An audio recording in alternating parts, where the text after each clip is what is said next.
Things got heated between the prosecution and the defense on the first day of the impeachment trial. The House panel particularly got irked when the defense claimed that holding the trial is, quote, an abuse of power. Kumuha tayo ng detalye mula kay Isaiah Mirafuentes live mula sa Senado. Isaiah, ano pa ang sinabi ng prosecution?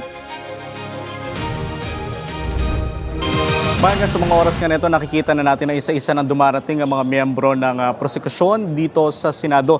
Nakita na natin kanina may si Representative Jervil Luistro at si Representative Chel Jokno, maging si Representative Joel Chua. At kanina rin may, bago nga dumating ang prosekusyon, nakita rin nating dumating si Vice President Sara Duterte. Nakausap ko may ang ilang mga miyembro ng House Trial Spokesperson. Ang sinasabi nila sa atin may, hindi lang ang presensya ni VP Sara ang mahalaga, kundi daw yung mga sagot niya sa mga aligasyon laban sa kanya. Iginit din ng prosekusyon may na hindi daw totoong natalo sila sa unang araw ng impeachment trial dahil masyado pa maaga para masabing may nanalo na sa impeachment. We are victorious. Tagumpay ang prosecution. Tagumpay ang taong bayan. Because we have waited for this impeachment trial for so long. And it is happening right now. That alone, we claim victory. Buwelta yan ang prosekusyon sa mga usap-usapan na talo raw sila sa unang araw ng impeachment. Kasunod dito na naging mainit na sagutan ng prosekusyon at depensa. The motion of the prosecution is very much consistent with the Senate rules on impeachment. I think the question, Your Honor, is very simple. As I have It's mentioned, Your answerable by Honor, yes or no, Your Honor. Rule Is the 7, lead prosecutor, Rule 9, is the lead Let prosecutor this not be a debate between the requesting councils. for the respondent accused to Council be arraigned, Your Honor? correspondent. Giit ng prosekusyon, masyado pang maaga para masabing may panalo na sa impeachment. Pinatutsadahan din ng prosekusyon ang sinabi ng defense team na si Attorney Sheila Sison na ang nagpapatuloy raw na impeachment trial laban kay Vice President Sara Duterte isang uri ng pang-aabuso sa kapangyarihan. Paliwanag kasi ni Sison, si VP Sara ay binota ng mahigit 32 milyon na Pilipino. Higit na mas mataas sa botong nakuha ni PBBM at ng mga prosecutors. Giit naman ng House Prosecution Spokesperson ex-Representative Ace Barbers, hindi excuse ang maraming boto para lumabag sa batas ang isang opisyal ng gobyerno.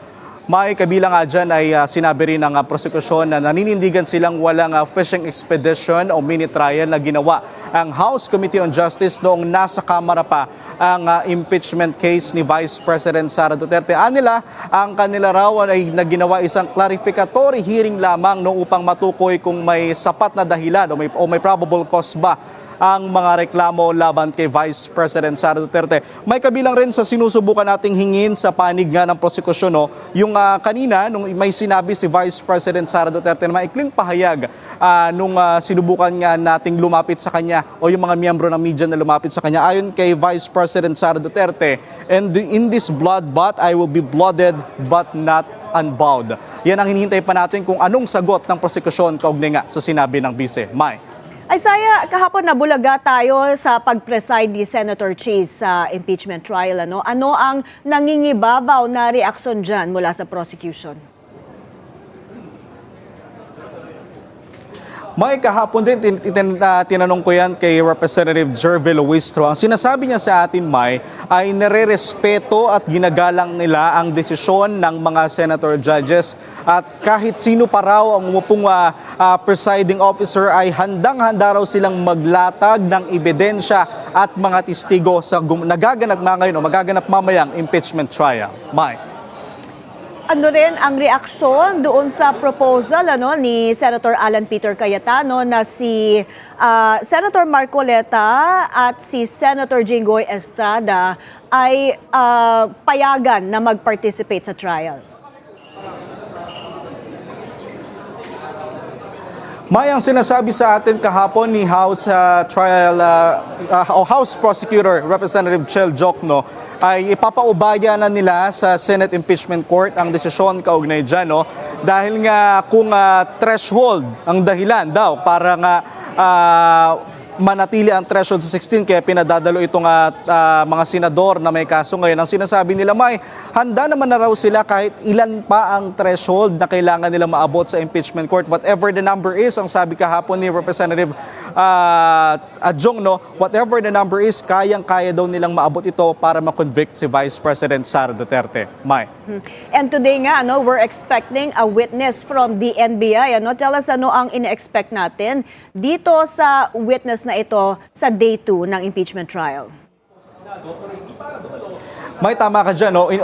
Base sa mga impormasyong nakuha natin, dalawa ang inaasahang na ipipresenta nga ng prosecution team ngayong araw dahil nga 2 araw na lang ang impeachment trial ngayong linggo. So kailangan nilang matapos yung 3 witnesses na kanilang sinulat doon sa kanilang manifestation. So inaasahan natin, isa dyan may yung regional director ng NBI at may isa rin tayong inaasahan na senior agent.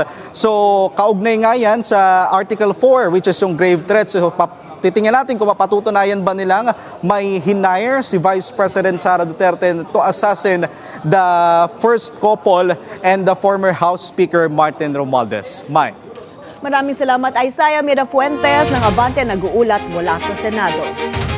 Constitutional expert Domingo Cayosa warns that senator judges holding an executive session can be dangerous.